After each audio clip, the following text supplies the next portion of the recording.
Hey guys, welcome back to the channel. It's been a good while since I have I made a video. Like you said, the last video. I'm being a little inconsistent with my videos, so I have an awesome haul I got in today. Part in stock trades, part Amazon, part used bookstore, part manga, part comics, part hardcover, part trade, epic collection. Anyway, it's not that many books, like 5 books, but I got them from different places, and I want to wait until I get off you to do this video. So we're gonna turn the camera around, and we're gonna show you some interiors. I'm gonna talk about my love for these books. So let's check them out, guys.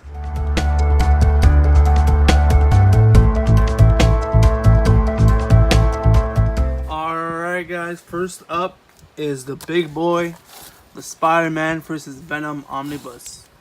This book is like almost 1,200 pages. It is beautiful. It is beautiful. It is this cover right here is literally the cover that made me fall in love with comic books. I remember going to a comic shop with my brother when I was a kid, and I would go and I would see comics, and they looked interesting, you know. And but it took like a couple tries to go there for me to fall in love. And when I saw this cover, and I read this issue when I was a kid, it made me fall in love with Venom and Spider-Man and their whole back and forth, the rivalry, the friendship, everything they had going forward. You know, I mean, I guess it wasn't really a friendship, but they worked together because they had to stop Carnage. Anyways, this book is beautiful. I don't own the Eric Larson or the David Vinland Omnibus, so I don't double dip with this. So this book contains Amazing Spider-Man 258, 300, and then it skips to 315 and 317, and it skips to 332 to 333, and it skips to 346, 347, and it skips to 361 and 363. You get the point. Basically, what this is giving you every major early Venom appearance. So it makes sense when you read it. I started reading it. It makes sense. And then if it doesn't make sense, they give you little pages that like are in between that, you know, that make it make sense. And the beautiful hardcover. I love this image of Carnage and Venom and Spider-Man fighting for maximum carnage. Great stuff. This book does contain maximum carnage. People have been waiting for that book to be collected. Look at this, man. Like, oh my god, this art is just great. Eric Larson. This is Eric Larson with the tongue. Yeah, let's just go through it and show you guys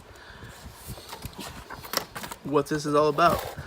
Only thing that kind of is lame with it is when it has an issue that has to deal with Venom and it doesn't have just an extra. It'll have, you know, a nice little thing here with Hobgoblin, but he's not the main star of the book. So, you know, if you wanted to read more, you have to get the Vinland Omnibus, which is coming back out in print, but you would be double dipping a little bit, but it's okay. Anyways, so it begins with him finding out basically that his suit is alive, and then after that he finds it out. You'll see that it gets little experts from like Amazing Spider-Man 260, Fantastic Four 274. So you get little pages that have to do with the symbiote and Venom, so you don't have to get the entire issue in here. I mean, if they did that, this thing would be clocking at like 1,600 pages probably.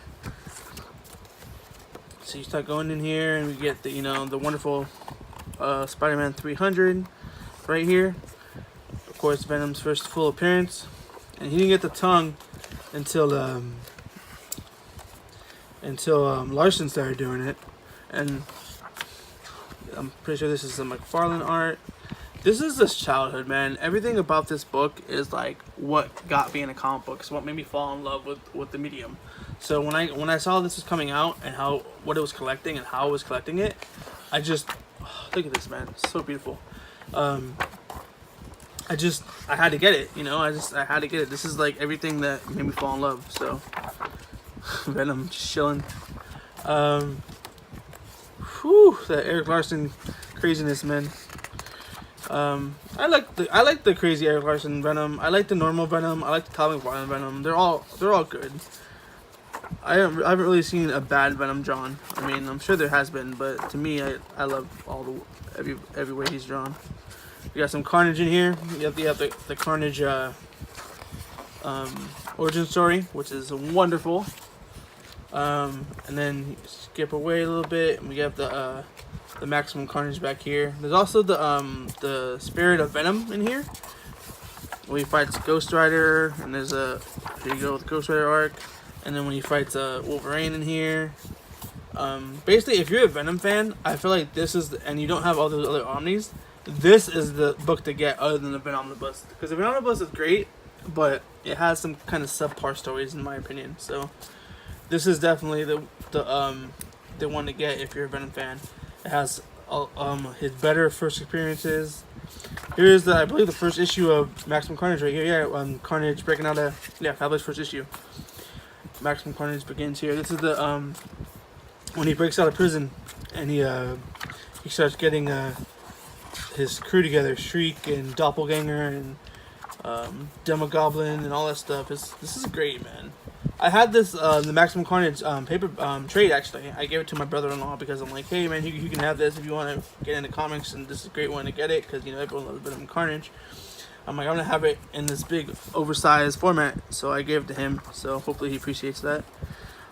Yeah, Maximum Carnage, man. It's not like the greatest story-wise, but like so much nostalgia, so many great characters. You get experiences from Captain America and Cloak and Dagger and Black Cat, and I believe Iron Fist shows up, and you get a lot of great stuff in here.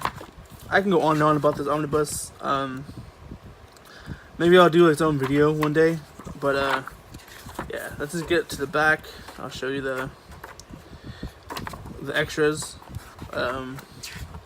Nice alternate covers. You got some art, some concept art. There's like trading card variants back here. Let's get that. Ooh, this is one of those other covers that's iconic. Some sketches. Here you go. Here's the trading card variants. I was a big trading card collector in the 90s, so that's pretty cool. Anyways, I've done enough ranting and raving about this omnibus. I love it. I mean, obviously, if you have the Michelini and Larson omnibus, it's kind of a double dip. But if you don't, it's perfect. All right, next up, I got XMen Genesis 2.0. This is the reboot or kind of the restart with Jim Lee and Chris Claremont. This is also lots of nostalgia. This is 90s, man. This is how I remember my X-Men. I love Uncanny X-Men. I have the 3 Uncanny X-Men omnibuses. You can see reviews and overviews for that on my channel if you want, or anywhere else on YouTube, basically. But this is what made me fall in love with along with Spider-Man. X-Men in the 90s, Spider-Man in the 90s. Those were what got me into the medium. That's how I remember Magneto. That's how I remember Wolverine. That's how I remember Cyclops and Jean Grey in that suit. Everything about this is how I remember the X-Men. And since the Claremont Lee Omni is been on print for a good while, I decided, hey, why not? Let's grab this. It's the first 7 issues, to get some nostalgia in. And when the Lee Omni is reprinted, I'll probably grab it.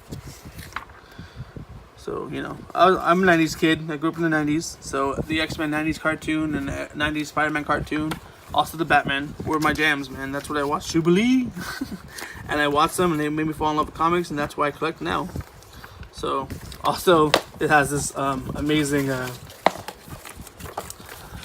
you can see it right here. This poster upside down. I'm not sure if I'm gonna do with this. If I'm gonna put it on the wall or what. It's double-sided. There's so it's good stuff. So if you're a 90s kid and you love the 90s X-Men cartoon, this is a good place to start with your X-Men. But definitely get that Claremont stuff. Uncanny X-Men 1, 2, and 3. Nothing beats it.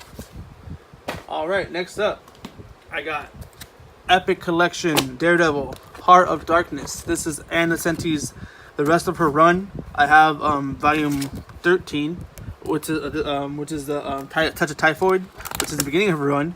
So this finishes it out for her. I love Daredevil. He is my favorite character. I'm gonna bring this over here, and we're gonna show you right here. I love Daredevil. As you can see, I have all these runs. I have the Miller, I have the Bendis, I have the Kevin Smith, I have Jeff Loeb, I have Brubaker, I have Wade, I have Shadowland, I have some Soul, and then now with this Nocenti, this finishes out her run. So I'm pretty stoked about that. I love Daredevil. Nocenti is kind of known for going a little off the rails with Daredevil. So she has she's done some stuff with the Inhumans, as you see here. Here's Black Bolt, and she'll do some stuff with like, you know, some supernatural stuff that are here. He is fighting Ultron. You know, Daredevil is usually he's a street hero. You know, he's meant to, you know, deal with the Hell's Kitchen problems and, you know, Kingpin's crime and the Underlord and the Overlord and all that stuff. But the Sentry kind of took it a different way, and I don't mind it. You know, it's nice to see Daredevil mix it up more often with the rest of the Marvel universe. Him being my favorite character, you know, you never think you see him in Silver Surfer, although he does meet Silver Surfer in the Wade run. But when he met Silver Surfer, it was kind of like a trip, you know, like the street hero doing different things, always, you know, associated with Punisher. I love this run. I haven't read this one yet, but I love the first epic with the Sentry, so I'm sure gonna love this. I'm just happy that I have more Daredevil. Like, my goal is one day to have all of Daredevil, like everything he's ever had. He's my favorite character, so I'm stoked to have it. All right. Next up, I'm gonna do this one real quick. This is a Secret Invasion trade. I got this at a used bookstore, and it was $10. It's normally $30, so that's pretty cool. This is just the first. This is the event itself. I've actually never read Secret Invasion. I know what happens. You know, I know it's a big event in the Marvel universe. You know how the Skrulls take over, and no one trusts anybody, and everyone expects everybody, or suspects everybody. Here's a nice. All the Skrulls using their powers. It's a cool little splash page. I've not read it yet though, so I'm excited to read it. I know the Omni just came out, but when I got this, I was kind of strapped on cash because I used it on the Spider-Man vs. Venom Omni. So I got this for $10, so it's nice to have. I'm thinking that's where they're going in the MCU. They're gonna go to the Skrulls pretty soon. I mean, they're gonna be in Captain Marvel, so I'm excited for that. Yeah, so it's a good stuff. All right, one more thing I have to show, so this video is not too long. I'm starting to get into manga. Like in the last video, if you watched the last video, I got the complete Death Note. This is Vinland Saga. I hear amazing things about this book. This is a Viking epic, and I guess the creator of this did his homework, and it's very emotional, very well done. It's about a man's journey. First he was a kid, and then I think what it is let me read it to you. It says, as a child, Thorfinn sat at the feet of the great Leif Erikson and thrilled to wild tales, a land far to the west, but his youthful fantasies were shattered by a mercenary raid, and he was raised by the Vikings and murdered his family. So let's stop there. So that's basically how it is. He's raised by the people who murdered his family. So, yeah, as I heard, it's amazing. I can't wait to get into it. I'm starting to really like manga. I want to get into Berserk, but Berserk has 40 volumes, so I don't think I'm going to be able to get into that yet. They are coming out with deluxes for those, so I'll probably grab deluxes. Because it's like 3-in-1 or 2-in-1 or something, so I'll probably do that for Berserk. But I'm watching the anime for that. This does have an anime coming out, I heard, so I'm pretty stoked about that. Good stuff. I just really like this, the whole how manga is just, it strays away, you know, into some crazy concepts, and I'm excited to read this. There's 9 more volumes, so I'll probably eventually get them, you know, down the road. If you guys read manga, let me know what I should get. You know, I'm thinking about One Piece and Naruto and Attack on Titan and My Hero Academia. There's just so many good stuff out there. It's a whole another rabbit hole I don't know I want to go down, but I definitely want to read some good manga. So let me know. Let me know if I did good with the Vinland Saga. I hear this is like the best book out there. Like this and Berserk, and of course with Berserk being 40 volumes, I wasn't gonna go after Berserk. But Vinland Saga sounds amazing. So let me know how I did with that. Let me know what you guys think about it. All right, guys. That's it. That's all I have for you guys. Let's recap. I got Vinland Saga. I got Secret Invasion. I got Daredevil Epic Collection, and finishing out Anna Senti's run on Daredevil. I got Chris Claremont's and Jim Lee's beginning of their X-Men. And then I got the Spider-Man vs. Venom Omnibus. 90s nostalgia, man. This book is amazing. Amazing. I love this book. I can't stop talking about how much I love this book, but when I got it, I literally just stared at it and like went through the pages like 5 to 10 times. Anyways, guys, thanks for watching. hit me with a comment, a like, question, subscribe, all that stuff, please. Thanks for watching. Peace out.